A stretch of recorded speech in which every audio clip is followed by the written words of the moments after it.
Hello and welcome back to Grim Survival. Today is September 20th, 2019, and this is the second video I've made today. The first one is actually currently still trying to upload to YouTube, but hey, it'll upload before this one does.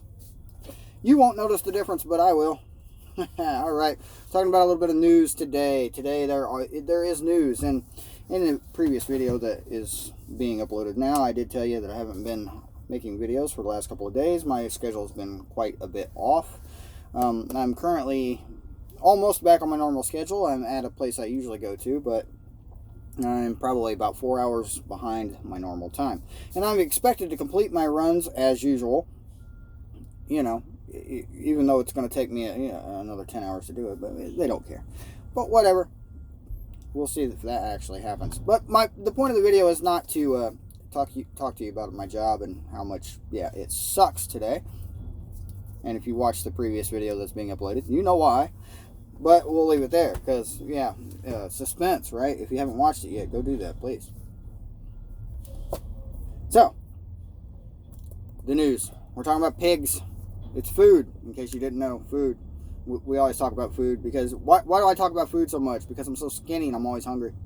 Yeah, no, that's not true. I'm hungry a lot, but still, I'm real skinny and hungry. But anyway, I talk about food so much because you can't survive without food, and this is a survival channel. We talk about survival, and you cannot survive without food. They say, 3 weeks, 28 days, some people say. They're all full of it. If you're like 400 pounds, you could last longer than 30 days. Just saying. My skinny self is not lasting 3 weeks. I'm going to wither away in 2. It's just a fact. It's gonna happen. So anyway, China. Big news today or yesterday or whenever it was. It's been a couple of days. I don't know. I'm behind. I don't pay attention that much. But China is releasing. They're actually auctioning off 10,000 tons of frozen pork. Now this is from their national pork reserves. They have a national pork reserve. What's that tell you about a culture who has a national pork reserve? They like big. Anyway, National Pork Reserve. What kind of national reserves we don't know about that we have? National Oil Reserve that they don't tell us about. Prices on fuel don't seem to be going up in my area, just in case you were wondering. Anyway, back to the pigs.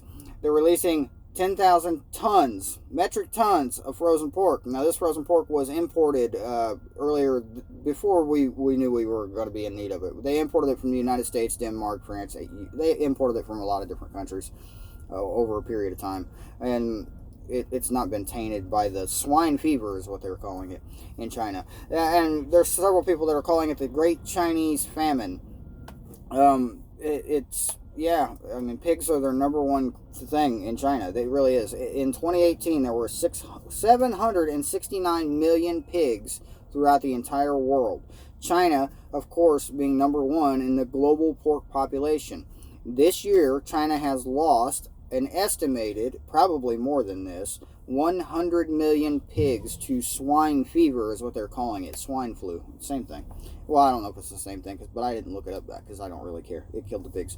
That's what it did. It kills pigs.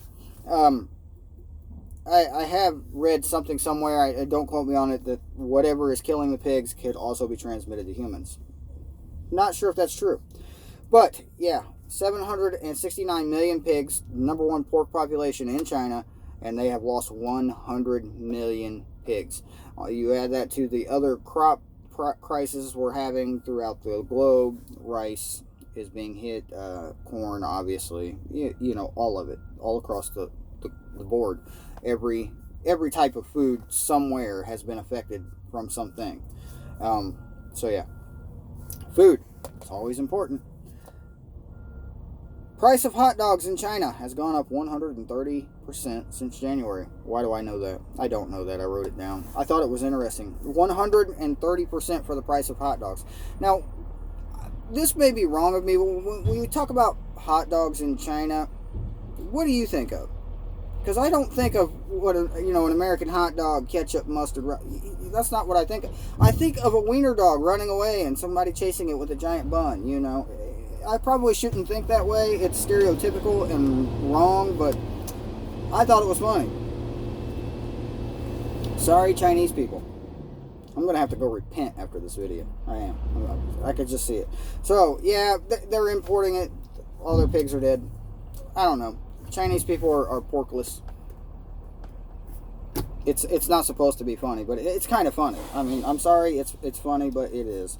The United States, we're not doing any better. We're not. We really are not. We don't, rely on pork that much. We rely more on corn and soy, and corn feeds all of our animals, and it even feeds some of our people who believe that it tastes good. It's corn. I live in corn states. Corn don't taste good to me. It's just, it's corn. Yeah, I'll eat it, but yeah, not my first choice. Anyway, that's not the point. I have secondhand knowledge of Department of Homeland Security is running drills. Shelter-in-place drills is what they're calling them. These are in their government facilities. I know they're doing it on the East Coast. It actually made local news services in the area, but I know a person. So anyway, Department of Homeland Security. Our friends over there at the Department of Homeland Security, they're, going through government buildings doing drills. Now, shelter-in-place, what's that mean? That means if you are an office employee and a shelter-in-place order comes over whatever communication they're using, and you now have to go lock yourself in a room, and conference rooms and offices and things like this were used for such drills. And while you're locked in this room, unarmed, I might add, you have to wait for the active shooter, because that's what the drill really is active shooter drill. You have to wait for that situation to work itself out or be worked out for you. So, let's break this down from my point of view. I have to go lock myself in a room while somebody's shooting the place up and hope that they don't shoot through the door, the wall, kick down the door, whatever it takes them to get to where I'm locked up. And from my secondhand knowledge of this, the rooms that they were locked in, it's a drill, so nobody's really taking it serious. Everybody's just sitting at the table playing on their phones, being real loud and having conversations. But in the event that it was a real scenario, some of these people, pack mentality, it's the IQ of a crowd. There's studies on this. When the larger the crowd, the lower the IQ. It's the gist of it. So get a bunch of people locked in a room in a panic situation. Somebody's going to do something stupid. And it's not going to involve somebody outside of the room shooting you, but it's going to be like, hey, I'm over here, come shoot me, kind of a situation. So shelter in place, really, it should just say, go over here and prepare yourself to die. Just go prepare to die, because, you're not allowed to defend yourself. You most certainly are not allowed to have anything that even resembles a weapon. I mean, I guess they could have pins. They have done this at warehouses and other places where other people I know have worked, and they call it what it really is, an active shooter drill. In the event of an active shooter, okay, so this is, my wife has this at her job, and this is coming up real soon also. In the event of an active shooter, you have options of escape, run for your life, run out the building, run, hide, climb under your desk, put your head between your knees, and kiss your, anyway. And then your third option is to rush them. Rush them with whatever inanimate object you can find near you. Your keys, a pen. Yeah, that's what they really tell them. They tell them to rush the guy. The guy with the AK-47. Rush him with your pen. You can borrow mine. It's plastic. I mean, if you try to stab somebody with, it's probably going to break the pen before it really does any damage. I mean, I guess if you want to. Personally, I prefer a knife, but you can borrow my pen if you want. So anyway, rush the guy. That's what they're told.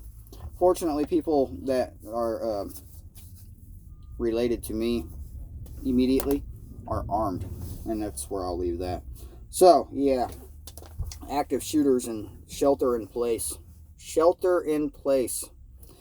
Preppers have a saying for shelter in place. It's bug in, but we don't do it unarmed. Just saying, we don't. I mean, we agree with shelter in place. Bug in, shelter in place. Barricade yourself in your house and, defend it to the best of your ability. We do not do it unarmed. Why would you ask anybody to go lock themselves in a room while somebody's outside of the building or in the general area shooting? Go lock yourself in that room and die. that's it. That's it. I mean, I'm trying to wrap my brain around the logic of it, but I can't seem to get there. So, oh well, I guess that's about it for today. It's not a lot of news, I know, but I'm not a newscaster. I'm a survivalist. I like to live. That's what I do. So, I guess being somewhat aware of what's going on around you is a key point in survival. You should definitely be aware of, you know, global events and local events so that you're not caught off guard if, you know, the nuclear attack happens now. Maybe listen to the radio. So that brings me to something I noticed the other day is food prices obviously going up, but you know, I said this in another video, you can still get produce on sale and things like that because it goes bad. Canned food, can your own. That's all I can say. But there was this odd thing, and I read this I think it was yesterday, and I thought it was quite entertaining. But there was this person, he was saying that it's really odd that he can go to these places now, and you may have noticed this in your area. You can go to these places, there are these buildings that they got signs on the front that says something like Walmart or something grocery, and you can walk in there and you can actually give these people paper, and they will give you valuable items like water and food. I mean, literally paper. You just hand them paper and they'll hand you water and food. It's the oddest thing. It really is. Anyway, that's it for me today. Maybe making videos this weekend. Maybe. I am being forced to go out to cornfields, so I will be seeing a lot of cornfields I normally don't see. So maybe get a video of. Who knows? We'll see. Stay grim.